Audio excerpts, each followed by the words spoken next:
Welcome back, everybody. You're here with Alex and Randy. Walk it off, talk it off. This is episode 9.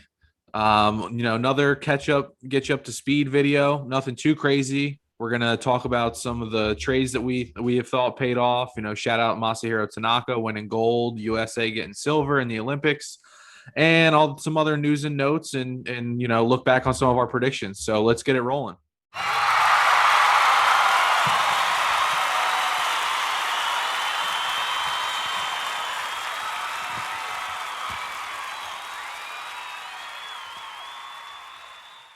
Yeah, guys, welcome back. Excited to get back into it. Got a lot of cool stuff coming your way. A lot of good stuff going on. A little bit of the Olympics we'll talk about. A little bit of trouble in paradise for the Mets. Potential World Series contender. Potential MVP push. So we got a lot coming towards you. Alex, I know you said you're dealing with power issues and stuff over there, so we'll try and keep this episode a little shorter for you guys. I'm growing out the rally stash right now. It's working for my Yanks. I'm happy as can be. I mean, even with Andrew Heaney on the mound, I feel confident with the team and Yep. playing well. But recent news, I guess we'll get right into COVID talks. Yeah. I mean, we can't catch a break with COVID. In the most recent is our good friend Anthony Rizzo, who has been nothing short but perfection for the Yankees as since the trade, and Yeah. I mean, I can't keep it Self together.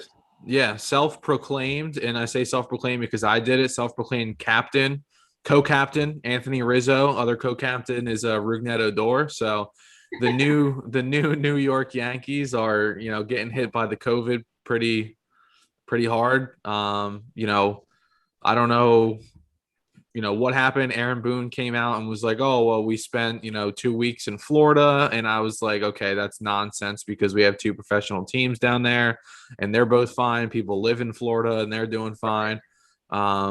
So I mean, it's just one of those things. It was going to happen to teams eventually.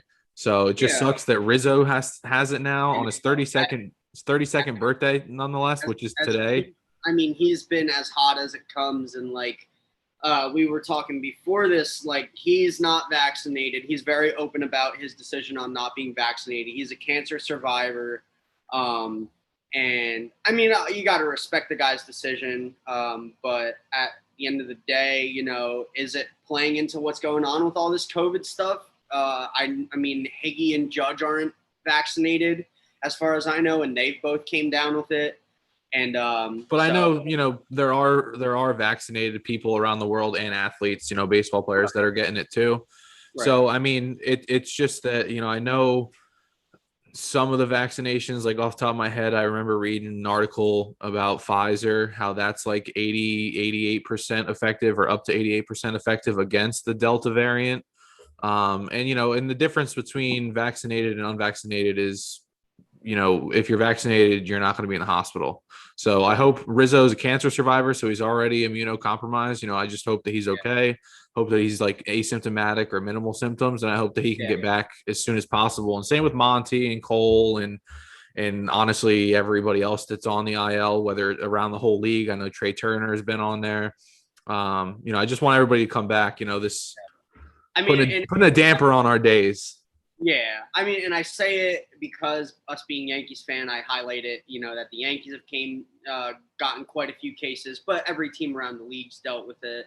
It's just And something. I mean, we knew it was going to happen. Like, if you right, thought I that it mean, was going to disappear, then you're just. I'm sorry, right. you were, I mean, dumb. you and I are both vaccinated, and we could both easily come down with it. As Yeah, easy as they could. I So mean, yeah, it's just preventative for hospital measures. Like, you won't be in the hospital if you get it. That's how I look at it. But either way, hopefully the Yanks, get everybody back soon. But the fact that the new New York Yankees were what are they 8-1 since getting both Rizzo and they're Gallo, and yeah, we eight and could one. I say. think they're like 20-9 in their last 20 games or something like I that. know. I mean, it's crazy, and the fact that like they've been doing it now without Cole, and Monty's going to miss at least the start. Judge and Higgy were on it for a little bit, and now you got Rizzo. But luckily, Luke Voigt's coming off the IL today, So so we bad. have Voigt. A guy that I think doesn't get enough credit and has stepped up huge this year is Nestor Cortez. Yeah, I mean, that guy, he's gotten the job done every time he's gotten the ball, and he deserves the recognition. I mean, Absolutely. I wouldn't mind seeing him start a playoff game if we get there. I mean, But if he keeps throwing like that, I wouldn't mind it either. But yeah, I mean, a lot of good things happening for the Yanks. Yeah, they're as hot as can be. The only thing that sucks is that the Rays and the A's keep winning, man. Yeah, I mean the Red Sox keep losing, which is good because the Yankees could grab the second wild card. But that kind of plays into what we predicted in the beginning of the year. We both of us were kind of saying, the Red Sox are a great team. I mean, they have depth, they have the pitching, but we both kind of said, like, I could see them falling off, and we both didn't know if they were actually really good. Obviously, the whole year they've played great ball, but good teams fall apart, man, and it happens. We've seen it happen in the past. And it could happen again. I'm not saying they will, but yeah, well, and I remember you and I both agreed on it. I had heard it from others. I had said it too. If they could hang in the mix, the Red Sox, that is, until Chris Sale gets back, then I think they're good. And now they've been hanging in the mix, and I think he's got one more rehab start, and then he's expected to join the team. I think he threw last night in the game. Voit and Greg Allen were scratched because I'm assuming they're both going to be called up. I know Voit already got the call. I'm assuming with Rizzo going on, I don't know if Voit is the corresponding move for that, or if Greg Allen comes up. Yeah, I mean, you could see a little Greg Allen, Jonathan Davis flip flop there. I don't know what they're going to do. But I think if the Red Sox are skidding right now pretty badly. They did win last night. They played 2 against Toronto yesterday. They lost the first game. Marcus Semien hit a walk-off solo shot. The Baby Jays won that 1-0. But then I think the Red Sox won game 2. And their pitching as of late hasn't been that good. But I think with Sale coming back within the next, 7 to 10 days, I wouldn't be surprised if they turn around. I mean, I know that JD just did go on the COVID IL as well, so I hope he's okay. Hate to see that happen because he's one of the best hitters. So I'm our generation. That second game of the double header yesterday. The Sox won it in extras. It was a 7th inning game. Sox took the lead in the top of the 8th, and then it looks like Ottavino closed it down. What was the final score? 2-1. 2-1. Okay, yeah. I saw them up 1-0 in like the 4th or the 5th or something like that, or early on. And it looks like Jose Barrios started that game. Him versus Tanner Houck, so that was a good pitching matchup. Yeah, definitely. So we'll see. Pay close attention to that AL East battle. I mean, the Rays, Yanks, Jays, Sox are all within, I think, 7 games of each other for the division. Yeah, it's getting pretty crazy. Like 7 or 8, and the even wild card Yanks are like a game and a half back. Jays are like 2.5. Yep. So definitely pay attention to that. And then I want to swing it over to the NL. Yeah, keep it on the East Coast. While we're talking about the East Coast, that NL battle. Now, previous guest that was on here, my good friend Brett, college roommate. You guys all know who he is. Big Mets fan. He is not doing so hot, Alex, because his Mets are falling apart like Post Malone. Yeah. It's pretty. The Phils, they overtook first place. Game and a half now. I think they're up. Game and a half. They won yesterday as well, right? Yeah, they won yesterday 5-3. So they're a game and a half up. I mean, Mets.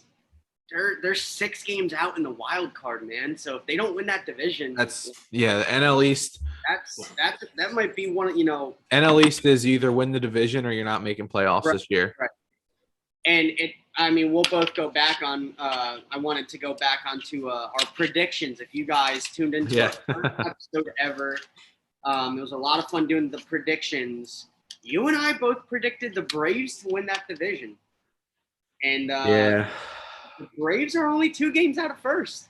I know they're only 2 games out of first, which is good, but they've seen the Mets go from like what was it, a month ago? They had like a 6 or 7 game lead or something like that. Yeah, yeah, Or, I they don't know if it's that big. I know for a while they had a 4-game lead, but like now the Mets could fall to third place yeah, and easily.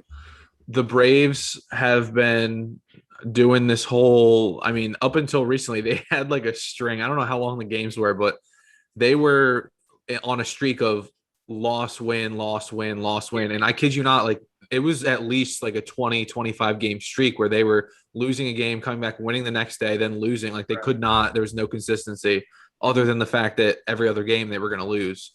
So I they get finally got above 500 right. for the first time this year. Yeah, they're 1 game above 500. I'm seeing right Yeah. now. So they finally got above 500. They're 2.5 or 2 games out, like you said. Yeah, So it's two, still two out there. right now. They're 6-4 in their last 10. They did lose yesterday, but It's still there. But the bad thing about that is no more Ronald Acuna because he tore his no ACL a couple Cunha, weeks yeah, ago. no Soroka. So yeah, they're battling injuries. I mean, they're They not the picked up Jorge Soler. Jorge Soler. Yeah, I They mean have they're not the him. Braves team from last year. Like Adam Duvall's back. even Freddie Freeman had a rough first half. Yeah. He bounced back, but Yeah. you never know with that division because the Mets could turn it back on. I mean, the It's Mets they're missing DeGrom. Lindor's still out, right? Lindor's out. Yep. Yeah. So I mean, they could get a couple pieces back, but talking to Brett yesterday, I'll share you the text that he said to me because he's very passionate about his Mets and he knows the game of baseball and I love talking to him about the Mets because it's cool seeing a perspective of a Mets fan who Yeah.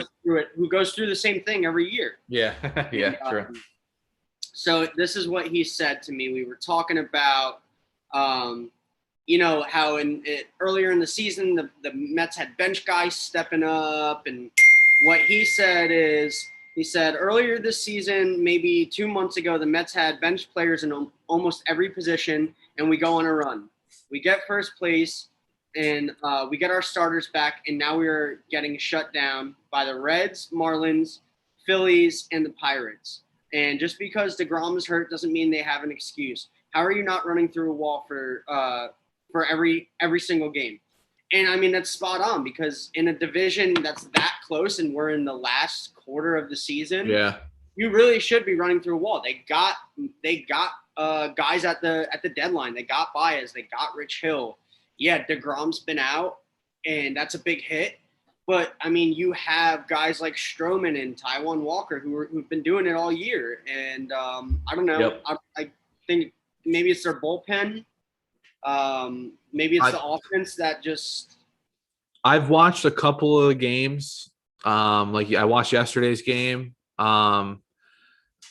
Errors I noticed a couple of times. There were, a handful of errors. But that was before they had gotten Baez, so he helps that a little bit. Right. But like, I don't know what they're offensively. I'm not entirely sure. Like Michael Conforto yesterday, he came up for an at bat like later in the game, late game, 6th or 7th inning. He was hitting 199. Mm-hmm. Like that's not Michael Conforto, No. And I think he's kind of the guy. Like Pete Alonso's been mashing the ball, Right. But they need Conforto, they need McNeil, they need those guys to play well if they all want to play well. And Lindor was struggling too for a while.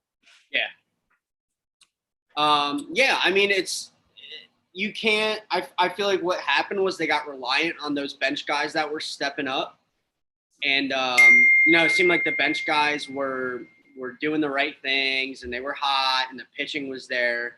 And then they kind of got complacent with it. Yeah. And I feel like now their everyday starters need to step up. McNeil needs to step up. Brandon Nimmo needs to step up. Conforto needs to step up. They need the guys who are consistent to be consistent. And it kind of was like the Yankees with, LeMahieu and Stanton and Gleyber struggling in the beginning of the year and still kind of dealing with some of the struggles. But I think it's a model of consistency. If your top guys aren't doing it and you're relying on the guys coming off the bench, you're not going to win, those tough games. So. Yeah. Well, like that's going to run out eventually, if you're relying on your backups, like, what the hell is there's one I can't remember the dude's name. He's on the IL now for the Mets, but Luis he Guillermo. yes, him.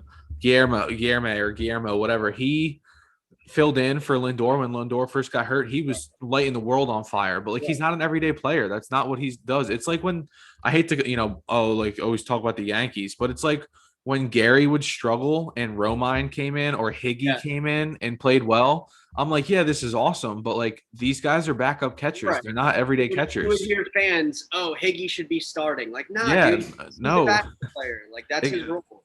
like he's a backup catcher for a reason. Same with Right. Romine when Romine was hot. Like if they played every day, that they would get exposed. Right. And Exactly. and that's what happened with the Mets players. They were hot, because they were on a lot of bench guys.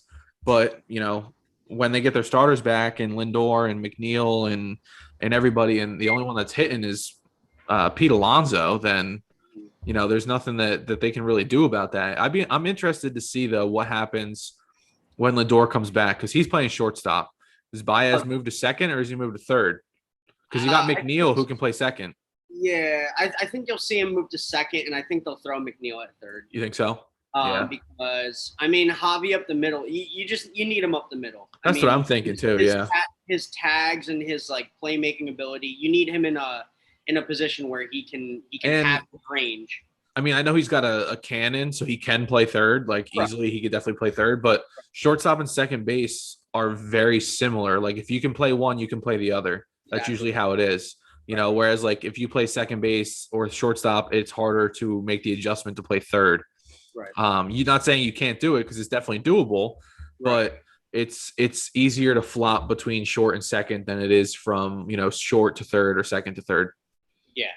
No, I definitely agree with you. I just feel like Brett hit the hammer on the nail when he said that people make excuses for DeGrom being out.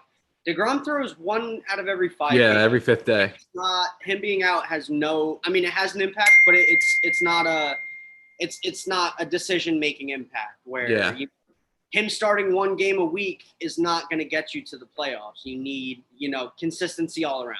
Yeah, absolutely. But I'd like to see the Mets pick it up because I like the Mets team. I mean, they have talent everywhere, and they could be very fun to watch. So. Yeah, absolutely. And I mean, speaking of fun to watch too, flipping from that, going over the Phillies who took over first place, dude. Bryce Harper, man.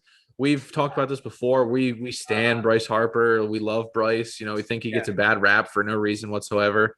But right now he's the NL MVP. And don't tell me Tatis, dude. Well, Tatis has been hurt for the last like week and a half.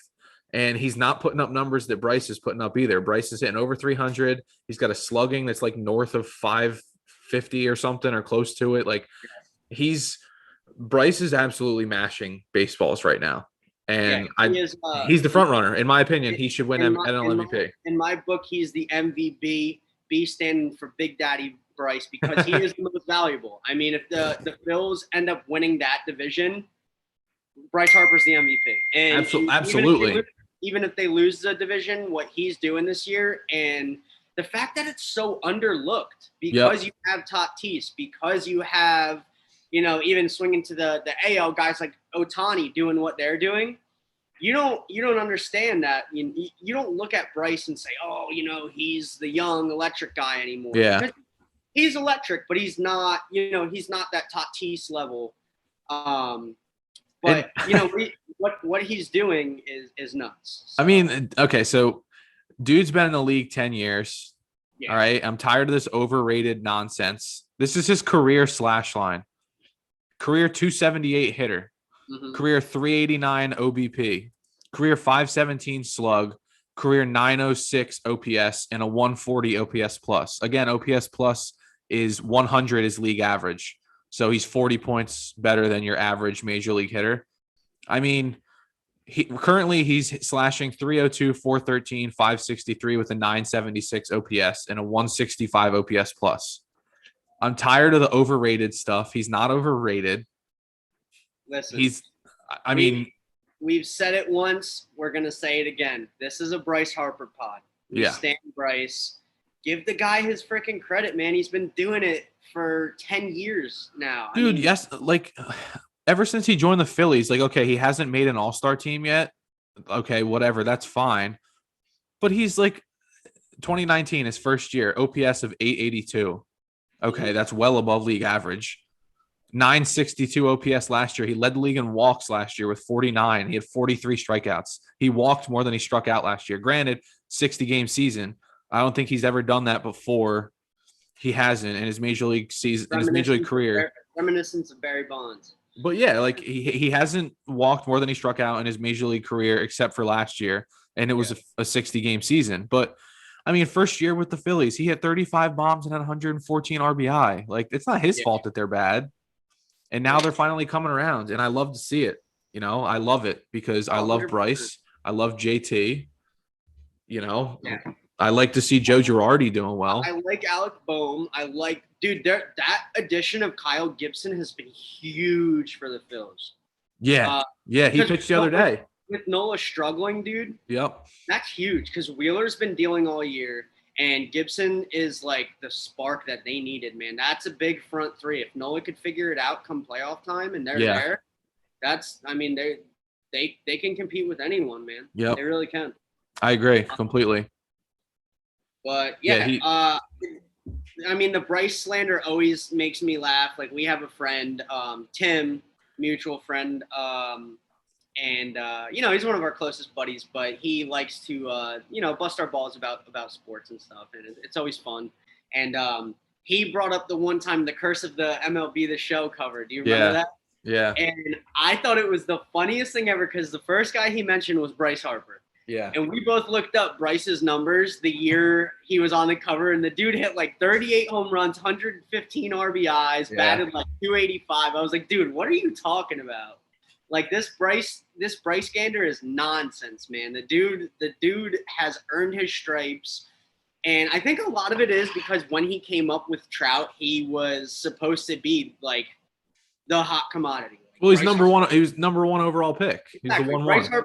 Right, you heard about Bryce Harper hitting 500-foot home runs when he was like 16 years old. Like cover of Sports Illustrated when he's 16 years old too. Like that's just unreal expectations. And just like he kind of came in, I feel like when strikeouts were starting to pick up. I could be wrong. They could be picking up earlier, but he strikes out a lot. But so does everybody else. And I'm tired. That's a tired excuse now because that's just how the game is. Yeah, you're going to strike out a lot when you're facing guys who throw 98 plus. Yeah, and your drunk uncle that's, old school sitting on the couch saying, "Oh, I don't like this guy. He strikes out too much." Well, look, Bryce has a 900 plus OPS. Like, sorry, you watched Babe Ruth hit 77-mile-per-hour fastballs. Yeah, exactly. The game's changed, and you got to show Bryce love because what he's doing is nuts. And I'm not a big fan of Philly sports. I know you lived in Philly in the past. I'm obviously a New York sports guy.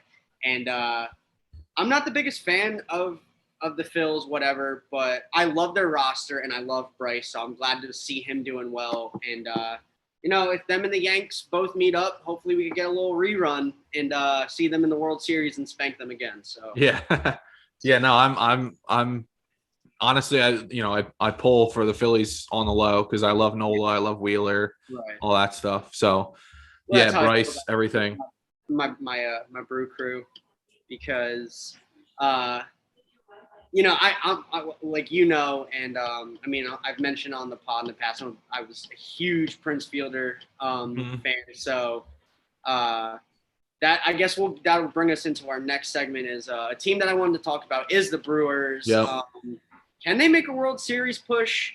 Are they a front runner? I mean, they're 21 games above 500 right now. That's nuts, man. I want to say like they could make a World Series push, but it's almost like the syndrome that we have with the Giants. Like I almost feel like they're fake good, but they're both really good. I don't know what it is with the Giants. 70 wins on this. The first one's in the league with 70 wins, and I'm saying they're fake good. Like I don't know, it just doesn't feel real. Like the Brewers pitching is elite. They have elite pitching staff and bullpen. They can't hit though. I think what makes it seem so like unbelievable is because the Central is so bad. Yeah, that's true too. But like, and so like, okay, we thought.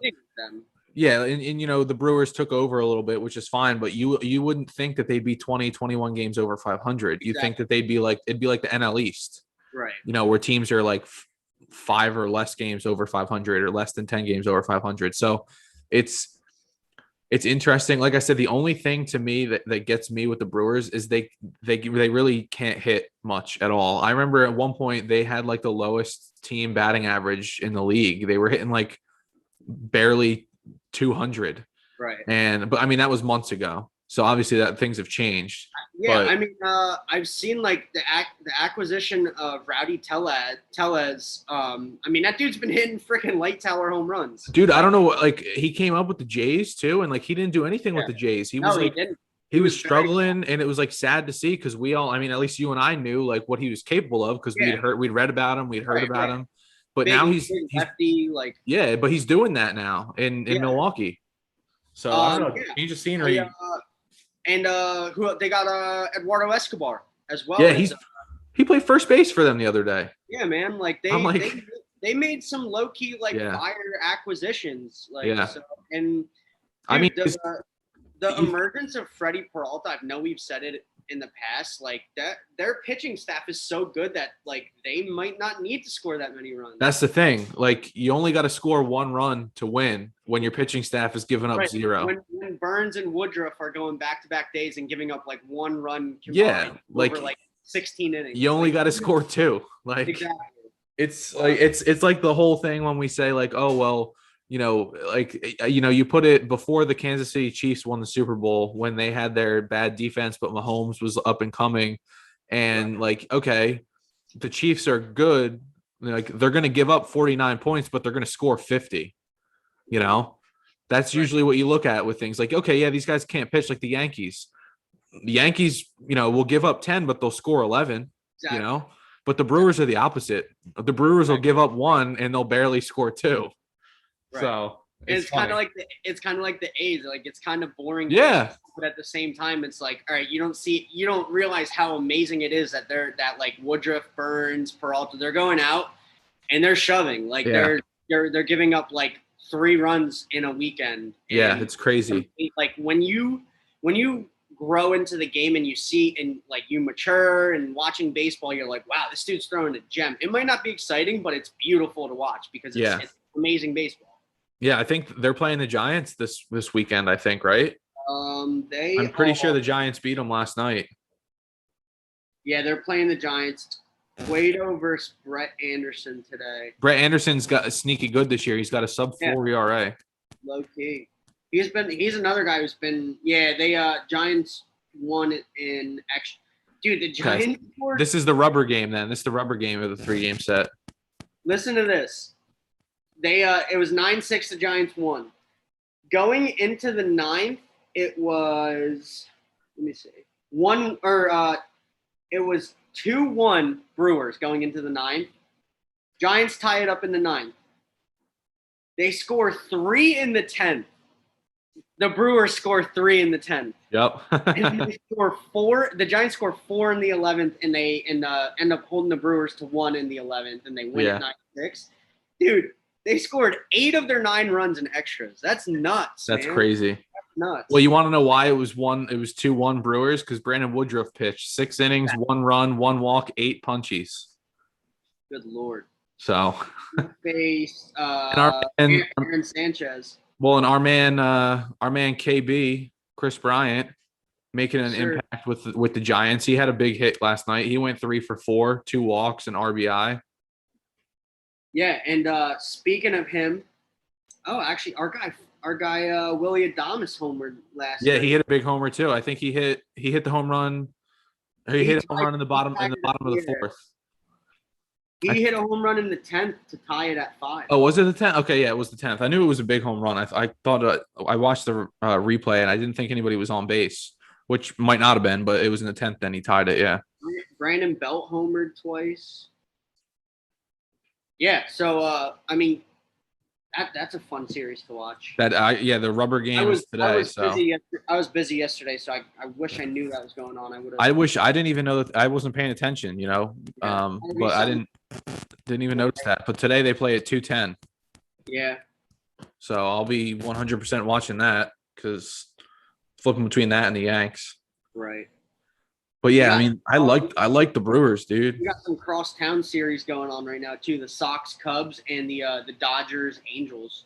Yeah, I saw Craig Kimbrell's first game against the Cubs since being traded. He gave up a home run in like the 7th or the 8th inning to blow Oh the yeah, so Sox. That's a good. So another team I wanted to point out, going back to Central because we were just on the Brewers and how hot they are, and a team that has won 4 in a row. They're 8-2 in their last 10. They're 2.5 games out of the wild card in the National League. You're a Cincinnati Reds, Yep. Alex. Yep. We're big Castellanos, big Winker guys. Jonathan India now too. Yeah, they're dude, like they're so weird, man. We've talked about their identity. Like, are they good? Are they bad? We don't know. They're I feel like sneaky. we still don't know. We still don't know. Yeah, like they're 9 games above 500. They're a game behind the Yankees, and the Yankees are like the hottest team in baseball right now. And you think too, like for those of you who haven't been paying attention to the standings, the wild card for the NL right now is the Dodgers and the Padres. Yeah. And the Reds are 2.5 games behind the Padres. So that put that into perspective right there. They're 2.5 games behind the Pods. You know how incredible you don't even realize like how good the Reds are playing. The closest team behind them is the Mets in the wild card, and the Mets are 6 games out. So the Reds have 4 games ahead of them. Dude, if you threw the Reds in the AL East, they're winning the division. Yeah. Yeah, seriously. They'd be in first place. Yeah. Just nuts. So, I mean, and that's like I said, think back to those people who were like, well, it's the Reds, whatever. Well, the Padres have been kind of scuffling too, like for a while now. I mean, they're holding on to that second wild card spot by this, skin of their teeth, like thin of their teeth, whatever the saying is. They're hanging on by a thread. And Tatis is injured right now for those of you guys that, aren't. Yeah, he's dealing with like a shoulder subluxation. Yeah. So, that it could be season ending. I saw. I don't know. I mean, our boy. I mean, I had it, but I didn't get surgery. But Miners had it. Our good friend Andrew Miners, who actually is in San Diego. He's in the Navy. He's stationed out there. He had it in NJIT, and he couldn't play anymore because he had to get surgery. It's a tough injury to bounce back, man. A lot of people say that it never truly goes away. I know, Alex, when you lift, we've talked about how because of the injury in the past, and it happened to you, 6 years ago now? Yeah, when I was like a junior in high school. You still feel it from time to time. Yeah. You still get the impingement kind of acts up, and you can feel the pinching and some pain if you get, if you don't pay attention to form and things like that. So yeah, he could require surgery and maybe miss the rest of the season. Now that's us saying that. That's not insider reports. So take it with a grain of salt. We could be way off. We're just. But that is something that I know numerous people who have had it, and we both know firsthand. Specifically, we had a friend of ours, one of our good friends. He had to get surgery for it because that's the only true fix. Right. So obviously, it happened to him. It happened to him earlier this year. He just rehabbed, rested, whatever, and then came back, and then it happened again. So. I mean, for the sake of the game and for the sake of the Padres being amazingly fun to watch when Tatis is on the field, I hope he, comes back from it and he's there for them in the playoffs and whatnot. And it's baseball's fun when he's playing, and the kids love him. And it's just it's tough. Like I want him to be healthy because the more that shoulder moves and dislocates, the more loose those ligaments get that hold it in place. So. He's 23 years old. Yeah, he's like our younger brother. So yeah, exactly. Like he, if it happens to be season ending, like I hope he bounces back and we see the electric factory that he is.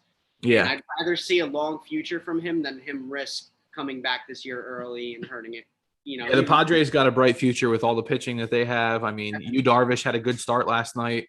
But the Reds are taking advantage, and I don't know if the Reds win and make the wild card game.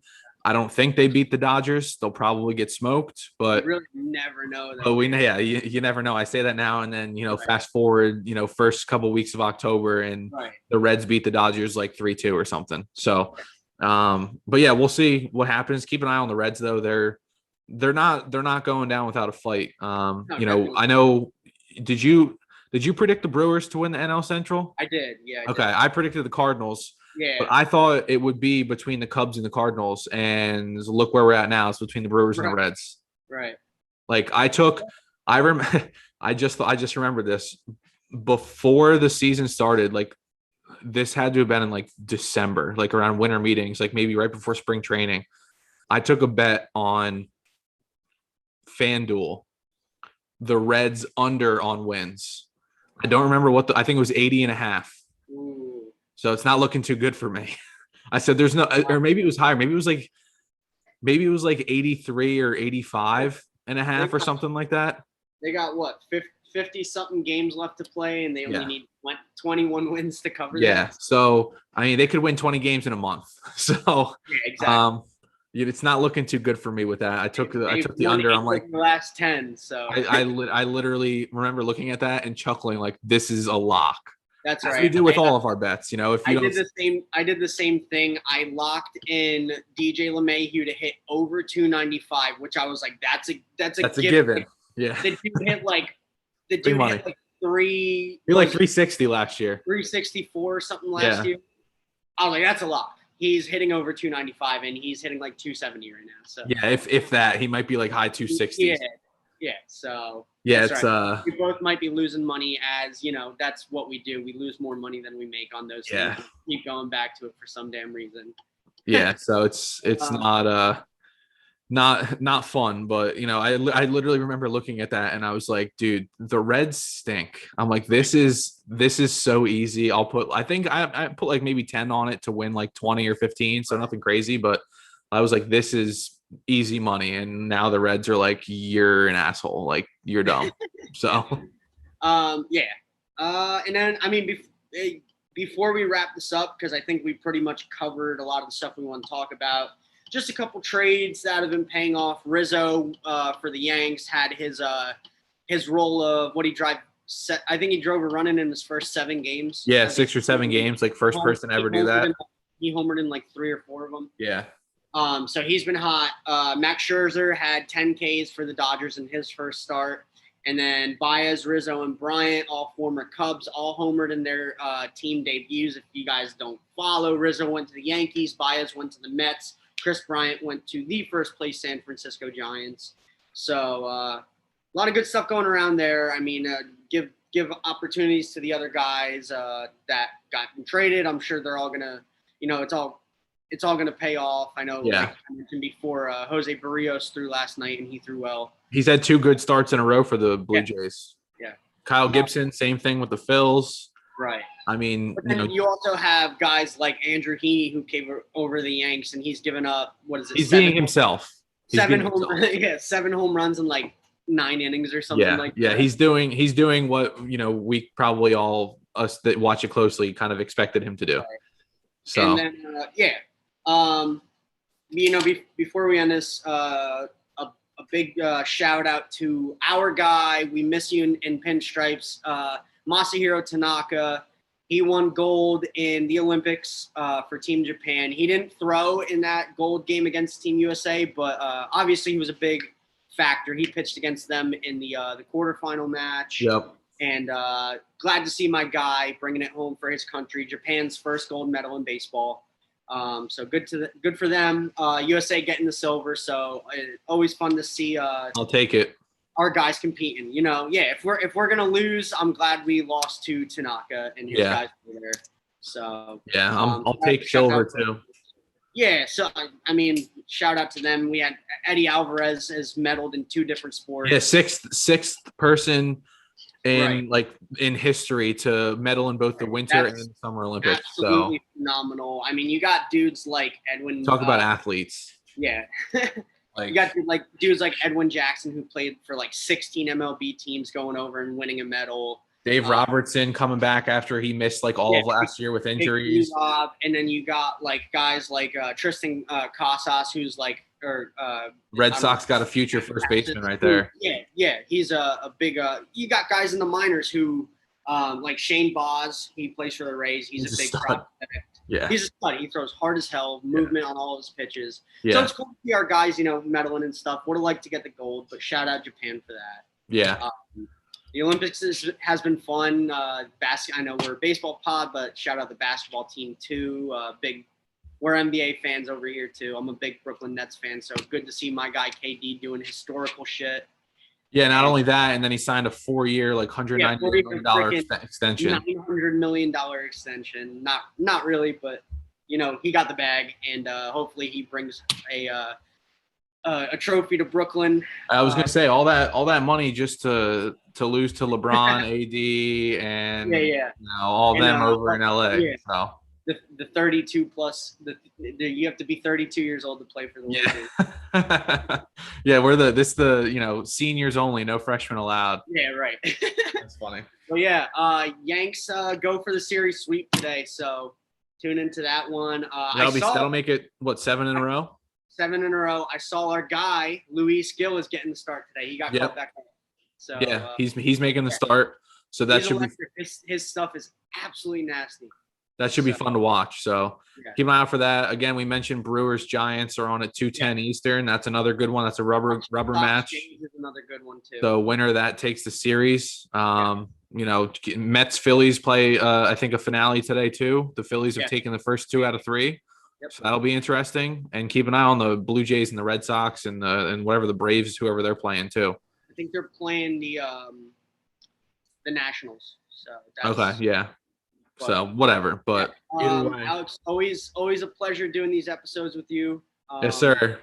I gotta get me a Chris Bryant Giants jersey. Gotta order that ASAP. No. I gotta get me probably a Luis Gill jersey. Yeah, definitely. All right, everybody, take care. Yeah, man. Be kind. Peace.